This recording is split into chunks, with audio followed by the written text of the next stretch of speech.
الحمد لله نحمده ونستعينه ونستغفره ونؤمن به ونتوكل عليه. فأعوذ بالله من الشيطان الرجيم. بسم الله الرحمن الرحيم. يا أيها الذين آمنوا قوا أنفسكم وأهليكم نارا.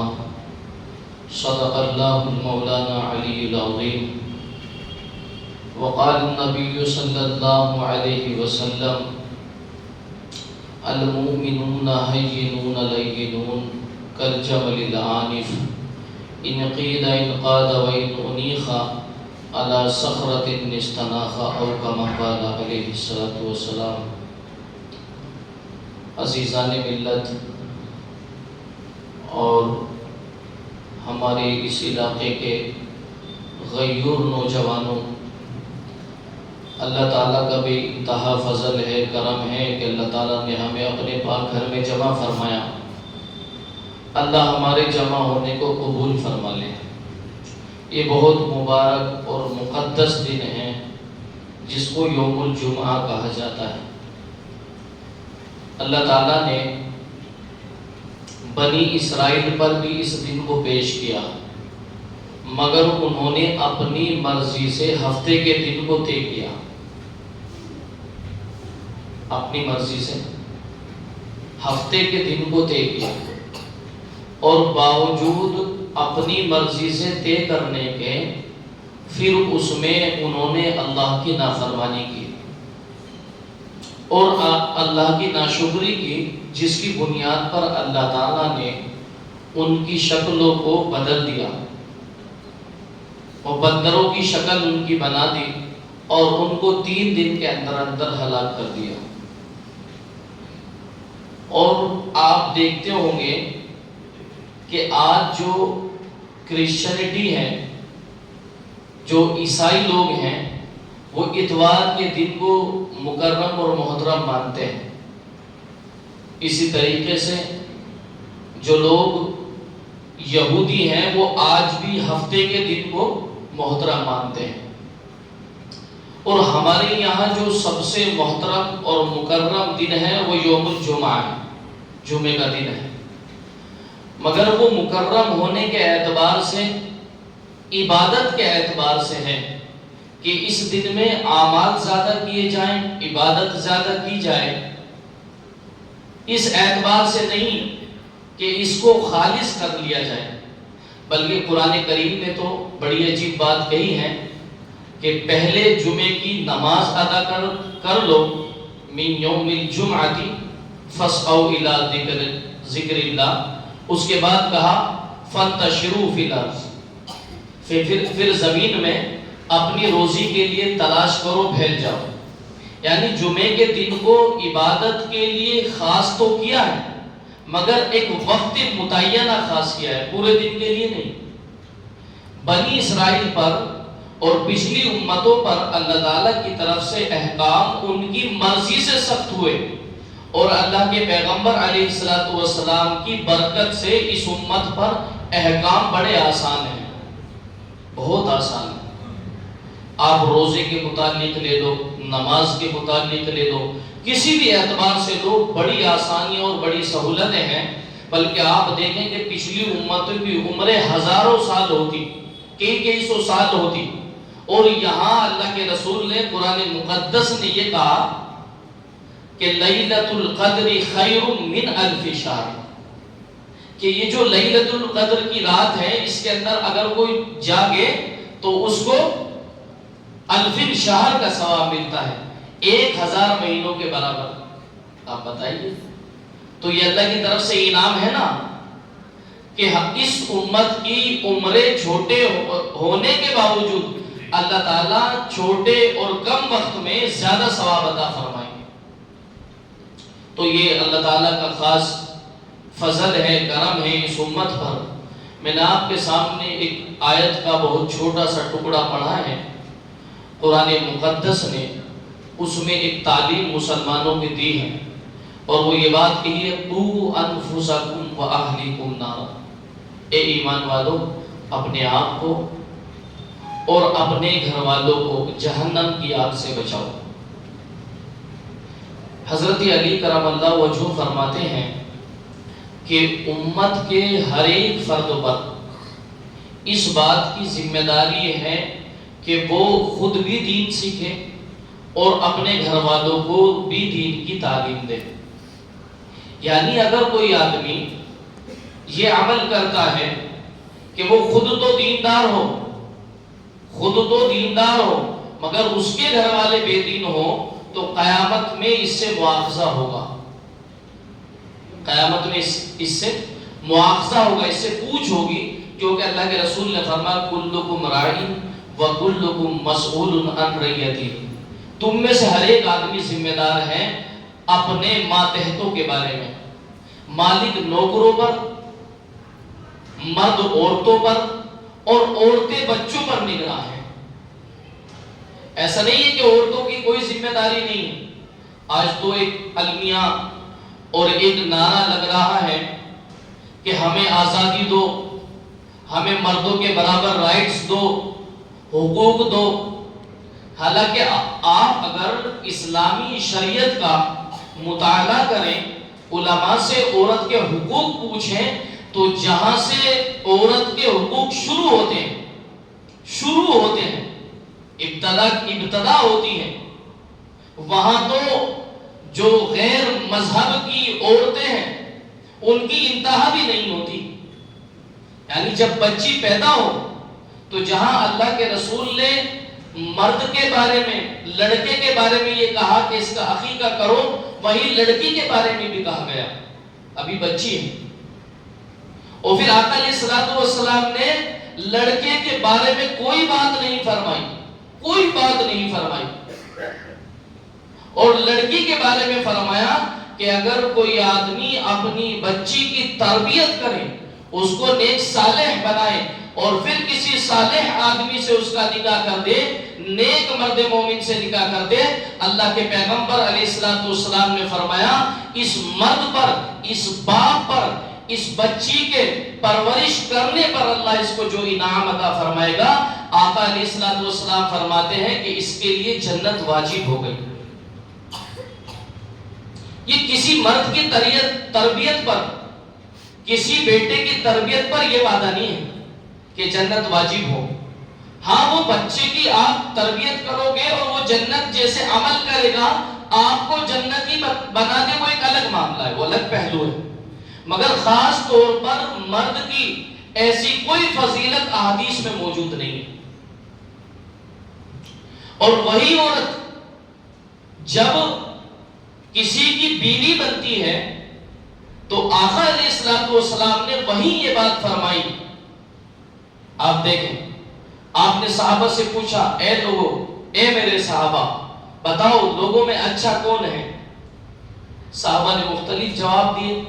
اللہ کے رسول نماز پڑھنے والا، بار بار حج و عمرے کرنے والا، زکوٰۃ کو پورا نکالنے والا، صدقہ خیرات کرنے والا، دن کو روزے رکھنے والا، رات کو تہجد پڑھنے والا، عبادت میں مشغول رہنے والا، فی سبیل اللہ میں جہاد کرنے والا۔ مختلف لوگوں نے باتیں بتائی، اور جو جس کی سمجھ میں آیا، آقا کریم علیہ الصلوۃ والسلام نے فرمایا بہترین انسان وہ ہے جو اپنی بیوی کے لیے اچھا ہو۔ بتائیے کس کے لیے اچھا ہو؟ تو مرد کا معیار جو بتایا جا رہا ہے، اس کی جو پرسنالٹی کو لوگوں کے سامنے آیا کیا جا رہا ہے، اس کو جو شو کیا جا رہا ہے، عورت کی بنیاد پر کیا جا رہا ہے کہ جتنا وہ اپنی بیوی کے لیے اچھا ہے، معاشرے کے اندر سب سے بھلا آدمی وہ ہے۔ آپ بتائیے، تو یہاں دیکھیں آپ عورتوں کی بات، اور پھر جب یہی عورت جب پروان چڑھی اور آگے اس کا عمر کے اس نے مرحلے طے کیے، اور پھر اس نے کسی بچے کو یا بچیوں کو پیدا کیا، جنم دیا، اس کے بعد وہ بچے بڑے ہوئے، ان کو یہ تعلیم دی، ان بچوں کو یہ تعلیم دی کہ باپ جنت کا دروازہ ہے اور ماں کے قدموں کے نیچے جنت ہے۔ تو آپ دیکھیں باپ کیا ہے؟ جنت کا دروازہ ہے، اور ماں کے قدموں کے نیچے جنت ہے۔ یہ بات الگ ہے کہ میں ایک پہلو کو بیچ میں بیان کرتا چلوں کہ بعض لوگ یہ بھی اس زمانے میں نوجوان کا طبقہ بیٹھا ہے، یہ بات بھی عرض کرتا چلوں کہ اس زمانے میں عورتوں کی محبت تو غالب ہے، اس میں کوئی دو رائے نہیں۔ بچے اپنی والدہ سے بہت محبت کرتے ہیں بنسبت اپنے والد کے، اور یہ فطری چیز بھی ہے، فطری چیز بھی ہے، مگر باپ کا جہاں اس اعتبار سے مرتبہ کم ہے، وہاں ادب کے اعتبار سے اور حکم کے اعتبار سے والد کا مرتبہ بڑھ جاتا ہے۔ مثال دے کر سمجھاتا ہوں، اگر دونوں حکم دیں، باپ بھی کہے کہ پانی لاؤ اور ماں بھی کہے پانی لاؤ، تو اللہ کے رسول کی پہلے ایک حدیث سن لیں، آپ کو یہ حکم سمجھ میں آ جائے گا۔ آقا علیہ الصلوۃ والسلام نے ایک آدمی نے پوچھا، ایک صحابی نے کہ یا رسول اللہ میرے اوپر سب سے زیادہ حق کس کا ہے؟ آپ نے فرمایا تیری ماں کا۔ پھر فرمایا، پھر پوچھا کہ کس کا حق زیادہ ہے؟ آپ نے فرمایا تیری ماں کا۔ پھر پوچھا کہ کس کا حق ہے؟ پھر فرمایا تیری ماں کا۔ پھر پوچھا کہ کس کا حق ہے؟ پھر فرمایا چوتھی بار میں تیرے باپ کا۔ تو حقوق کس کے زیادہ ہوئے؟ ماں کے زیادہ ہوئے، اور باپ کے حقوق بنسبت اس اعتبار کے کم ہوئے۔ تو اب میں اپنی بات پر واپس آتا ہوں کہ ماں بھی حکم کرے اور باپ بھی حکم کر کے پانی لاؤ، تو علماء فرماتے حکمن ادبن احترامن، اور مرد کے اس پر کہ وہ محکوم ہے، اور مرد کو اللہ تعالیٰ نے ایک درجہ ایک اسٹیپ بڑھایا ہے، تو اس بنیاد پر بچے کو چاہیے کہ اپنے والد کے حکم کی تعمیل کرے اور اپنے والد کو پانی پلائے۔ یہ تو ہے احترام بات۔ اور اگر دونوں کے پیروں میں درد ہو اور پاؤں دبانے کی بات آئے تو ماں کے پہلے پیر دبائے جائیں گے جب خدمت کی بات آئے گی۔ تو جب حکم کی بات آئے گی تو باپ کی بات مانی جائے گی، ماں کی بات کو فوکس کم کیا جائے گا۔ کیوں؟ مرد معاشرے میں رہتا ہے، حالات کے پیش نظر اس کے سارے ذہن میں باتیں رہتی ہیں، اسی بنیاد پر بچے اپنے باپ کے مخالف ہوتے ہیں، آنے جانے نہیں دیتے، دوستوں میں بیٹھنے نہیں دیتے، رات کو فون جلدی کرنے لگتے ہیں، پریشان کر دیا کہ جلدی گھر میں آؤ، جلدی گھر میں آؤ۔ آپ کو معلوم نہیں ہے، ابھی جب آپ اس جوانی کے مرحلے سے گزرو گے اور جب آپ کے اولادیں ہوں گی اور وہ غلط لڑکوں میں باہر بیٹھیں گی تو آپ کو یہ خطرہ محسوس ہوگا کہ ہمارے ساتھ ایسے لڑکے بھی رہتے تھے جو سگریٹ پیتے تھے، نشہ کرتے تھے، چرس اور گانجا پیتے تھے، ہم نے دیکھا کہ اللہ نے ہمیں تو بچا دیا، مگر ہمارے دوست و احباب کتنے ایسے ہیں جو اس نشے میں لگ گئے، کتنے لوگ لگ گئے۔ پھر آپ کو اپنی اولاد کی فکر ہوگی کہ کہیں ایسا نہ ہو کہ جیسا وہ میرا دوست تھا وہ اس میں پینے لگا اور پھر اس کا انتقال ہو گیا اور اس کے بیوی بچے یتیم ہو گئے اور وہ آج پرسان حال ہے، ان کو کوئی دیکھنے والا نہیں۔ پھر آپ کو احساس ہوگا آج تو آپ اپنے والدین کی بات نہیں مانتے، آج تو آپ کو اپنے باپ کا یہ قول اور اپنے باپ کی یہ سختی بری لگتی ہے، عنقریب یہ چیزیں آپ کی سمجھ میں آئیں گی۔ تو میں یہ عرض کر رہا تھا کہ یہ جو نعرہ لگ رہا ہے کہ عورتوں کو حقوق دو اور اسلام کے اندر عورتوں کو دبایا گیا ہے، وہی میں سمجھا رہا تھا کہ اللہ تعالیٰ نے جو مقام عورت کو اسلام نے عطا کیا ہے، دنیا کا کوئی مذہب ایسا نہیں ہے، میں چیلنج کے ساتھ یہ بات کہتا ہوں، جو اتنے حقوق عورت کو دیتا کہ ابھی یہ ماں بنی تو اس کی فضیلت الگ بیان کی ہے، اور جب اس کے والد کا انتقال ہوا اور پراپرٹی بٹنے کی بات آئی تو اس کو حصہ یہاں سے بھی ملے گا۔ اب یہاں بھی کچھ لوگ اعتراض کرتے ہیں کہ بھئی دیکھو حصہ تو دیتے ہیں مگر مرد کا ڈبل ہے اور عورت کا سنگل ہے، تو یہی کی بات کر رہے ہو بس۔ ابھی یہ جس کی بیوی ہے، جس کی یہ بیوی ہے، اس کے مال میں بھی اس کا حصہ ہے، اس کے مال میں بھی اس کا حصہ ہے، اور اگر اس کے بیٹے ہیں اور مال تقسیم ہو رہا ہے تو بیٹوں کے مال میں بھی اس کا حصہ ہے۔ ابھی تو دیکھو نا بہت سارے حقوق ہیں کہ بھائیوں سے بھی لے گی، بیٹوں سے بھی لے گی اور اپنے باپ سے بھی لے گی۔ شوہر کے مال میں سے بھی حصہ لے گی. تو اس طریقے سے مل مل کر مرد کے برابر یا کم زیادہ تو ہو ہی جاتا ہے. تو الغرض میں بات یہ عرض کر رہا تھا کہ میں نے جو آپ کے سامنے آیات پڑھی ہیں اس کے پیش نظر اپنے بچوں کی تربیت اسلامی کیجئے. قُوْ أَنفُسَكُمْ وَأَهْلِكُمْ نَارًا. ایمان والو اپنی اور اپنی اولاد کی فکر کرو کہ وہ جہنم کی آگ سے بچ جائیں. اور اس کے لیے حضرت علی کا دوسرا قول تفاسیر کے اندر لکھا ہے. حضرت علی نے فرمایا کہ اپنے گھروں میں تعلیم کرو, قرآن کی تعلیم کرو, احادیث کی تعلیم کرو, انہیں بچوں کو سمجھاؤ قرآن ہم سے کیا کہتا ہے. چھوٹی چھوٹی کتابیں آتی ہیں, قرآن کیا کہتا ہے, اس کے کیا مطالبات ہیں. چھوٹی چھوٹی احادیث کی کتابیں آتی ہیں, آپ فضائل اعمال لے آئیں, اس کے اندر قرآن کی آیات بھی ہیں, ان کی تشریح بھی موجود ہیں. آپ اپنے گھر میں تعلیم کریں, آپ کے بچوں کی تربیت ہوگی. ورنہ آپ کو میں ایک بات بڑی ذمہ داری کے ساتھ کہتا ہوں, آپ نمازی ہیں, آپ حاجی ہیں, معاشرے میں آپ کی عزت ہے, لوگ آپ کو دیندار سمجھتے ہیں, مگر سب سے زیادہ ذلیل آپ جب ہو جائیں گے جب آپ کے بچوں کی شادی ہوگی. لوگ آپ کو متقی سمجھتے ہوں گے, لوگ آپ کو حاجی صاحب سمجھتے ہوں گے, لوگ آپ کو مولانا اور مفتی صاحب سمجھتے ہوں گے, لوگ آپ کو امیر صاحب اور تبلیغ کا ذمہ دار سمجھتے ہوں گے. اور جب تمہاری بیوی اور تمہارے بچے تمہارے سامنے اڑ کر کھڑے ہو جائیں گے کہ یہ پہلی خوشی ہے یا آخری خوشی ہے, لہٰذا ہمیں ڈی جے بجانے دیجئے, ہمیں بارات نکالنے دیجئے, یہ سحرے کی رسم کرنے دیجئے, یہ تمام فتن کے کام کرنے دیجئے, پھر آپ مجبور ہو جائیں گے اور آپ کو ایک طرفہ کھڑا کر دیا جائے گا اور لوگ آپ کو دیکھ کر کہیں گے یہی وہ متقی ہے, یہی وہ مولانا صاحب ہیں جو بیان کرتے تھے, یہی وہ امیر صاحب ہیں جو لوگوں کو کہتے تھے کہ سنت سنت. اب کیا ہوا, نکل گئی ساری تبلیغ اور نکل گئی مولانا صاحب کی ساری تفسیر. اور حاجی صاحب تو بڑے تقوی کے مسئلے بتاتے تھے اور کہتے تھے مسجد ہے, اللہ کا گھر ہے, خاموش ہو جاؤ. مسجد کے ادب احترام یاد رہا, نماز ہو رہی ہے اور باہر ڈی جے بج رہا ہے.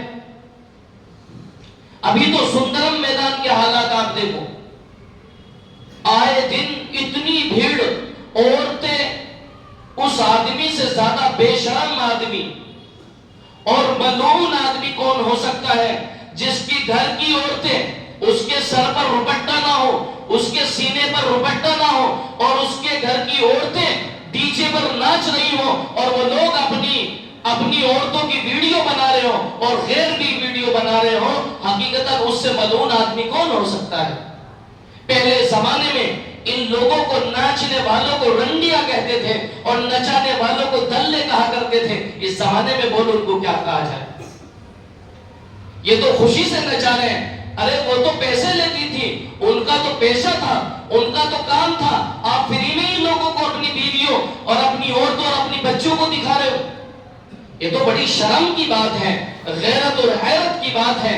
مجھے تو افسوس ہوتا ہے جوانوں پر بھی اور ان لوگوں پر بھی کہ یہ مسلمان ہیں اور ان کے اندر غیرت کا جذبہ نہیں ہے. اللہ کے رسول نے ایمان کے 70 سے زیادہ شعبوں کو بیان کیا اور بیان کرتے ہوئے جب آپ نے 70 شعبوں کو بھی تفصیل بیان کیا, ایک شعبے کو اتنی اہمیت کے ساتھ بیان کیا, فرمایا الحیاء من الایمان, ایمان کا ایک اہم شعبہ حیا ہے. اور آقا کریم علیہ السلام نے فرمایا جو حیا نہ کرے وہ جو چاہے کرے.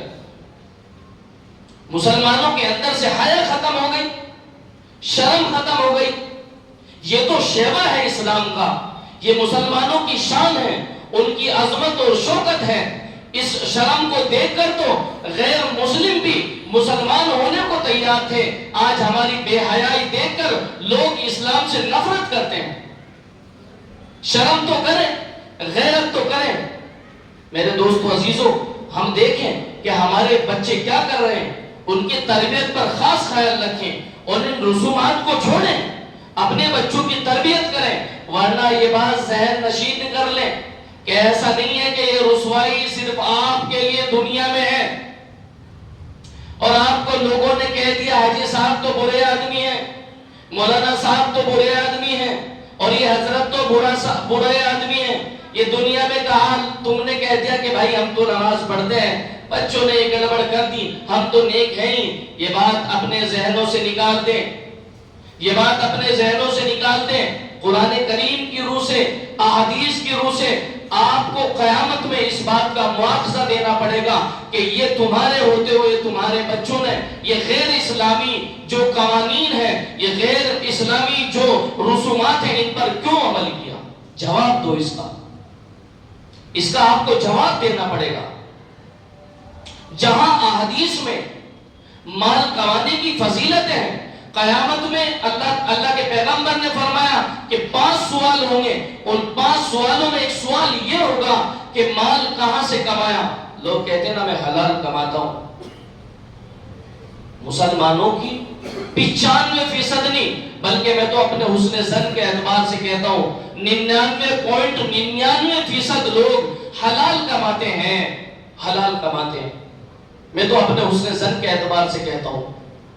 اور خرچ کرنے کے اعتبار سے مسلمانوں کا 90% طبقہ حرام کاموں میں خرچ کرتا ہے. تو سوال کو کامل دھیان رکھیے, اس سوال کو آپ قطع نظر نہ کیجئے, بلکہ یہ ذہن نشین کریں کہ آپ نے مال جو حلال طریقے سے کمایا ہے, تمہارے بچے اور تمہاری بیوی اس کو کہاں اڑا رہی ہے. یہ بات اپنے لوگوں کو بتائیے, بچوں کو حلال کمایا ہے, حلال کما کے کھلایا ہے. یہ بات ہمیں بتانے کی ضرورت نہیں ہے. آپ کے حلال کی طاقت جب نظر آئے گی جب آپ کے بچے متقی اور پرہیزگار ہوں گے, جب آپ کے بچے متقی اور پرہیزگار ہوں گے. اسی لیے میرے بھائیوں, بزرگوں, دوستوں, نوجوانوں, اپنے اندر شرم پیدا کرو. بوڑھی عورتیں, یہ تو بات میں کہتا رہتا ہوں, عام طور پر دیکھتے ہیں بوڑھی عورتیں چادر میں ملبوس ہیں, چادر لپیٹ رکھی ہیں, ہاتھوں میں دستانے ہیں, اور جوان بچی کا سینہ بھی کھلا ہوا ہے. اس بوڑھی عورت کو خود شرم نہیں آ رہی ہے, لپٹی ہوئی جا رہی ہے, اور اس عورت کو, اس بچی کو ایسے ہی چھوڑ رکھا ہے. یعنی اس بوڑھی گھوسٹ کو کوئی دیکھنے کو تیار نہیں, تو یہ تو برقعے میں لپٹ گئی ہے. اور جو جوان لڑکی جس کو چھپانے کا معاملہ تھا, شریعت نے جس کے لیے احکام جاری کیے, اس کو سب کو دکھا رہے. کسی کے گھر پہ جاؤ تو اس کی بیوی تو اتنا لمبا گھونگھٹ نکال لے گی, 60 سال کی ہے, اتنا لمبا گھونگھٹ. مولانا صاحب آ گئے, اور اس کی بچیاں جوان ادھر سے ادھر, ادھر سے ادھر ریل بنی پھر رہے. ارے بھائی شرم تو کرو, غیرت تو کرو, کچھ حیرت تو کرو اپنے اوپر کہ کیسی بات ہے کہ جوان بچیوں کا جن کا پردہ ہونا چاہیے, تم ان کو تو کھلا چھوڑ رہے ہو, ان کو تو تم بے شرف بن گئے ہو. اور جن بوڑھی عورتیں جو پردہ بھی نہ کرے تو کوئی ٹینشن نہیں, ان کو تم پردے میں رکھ رہے ہو. قرآن کریم میں سورہ نور کو آپ دیکھیں, وہاں آپ کو معلوم چلے گا کہ آخر میں اللہ تعالیٰ نے یہ بات بیان کی ہے, وہ بوڑھی عورتیں جن پر لوگ ایسی نظریں نہ ڈالیں, ان کے پردے میں بھی تخفیف ہے. یعنی وہ ایسے ہی بس چادر سا اپنے اوپر ایک دوپٹہ سا ڈال کے چلی جائیں گی تو ان پر کوئی گناہ نہیں. اور یہی عمل اگر جوان عورت کرے گی, سخت گناہگار ہوگی, کبیرہ گناہ کی مرتکب ہوگی, اور ساتھ میں ان لوگوں کو بھی جہنم میں لے کر جائے گی جو اس گناہ میں اس کے شریک ہیں. اس بچی کو انہوں نے نکیر نہ کیا, اپنے والدین اور اپنے بھائی ہونے کا حق ادا نہ کیا. اس لیے ان چیزوں کی پرواہ کریں, اپنے بچوں کو دین سکھائیں, سمجھائیں, اپنے گھروں میں تعلیم دیں. اور اس وقت SIR کا سسٹم چل رہا ہے, SIR کا معاملہ ہے, تو آپ سب فارم بھر لیں جلدی جلدی. اور ابھی BLO کی طرف سے بھی شکایت آئی ہے جمعیت کی طرف کہ روزانہ کم سے کم 70-80 فارم چاہیے, 10 فارم بھی نہیں آ رہے. آپ بیدار ہو جائیے, اپنے فارم بھر کر. اور یہاں امجد بھائی بھی ہیں, اور بھی بہت سارے لوگ نالج والے ہیں, جانتے ہیں. آپ کو کوئی رہبری کی ضرورت ہے, مجھ سے پوچھ لیجئے, ان فارموں کو جمع کر کے بھر دیجئے. اور ایک بات جو اخیر میں بتانا چاہ رہا ہوں, بس ایک ہی جگہ فارم بھرنا ہے. بعض لوگ گاؤں میں اور یہاں نہیں بھرنے کا, ورنہ 10,000 جرمانہ یا 2 سال کی یا 1 سال کی قید ہوگی.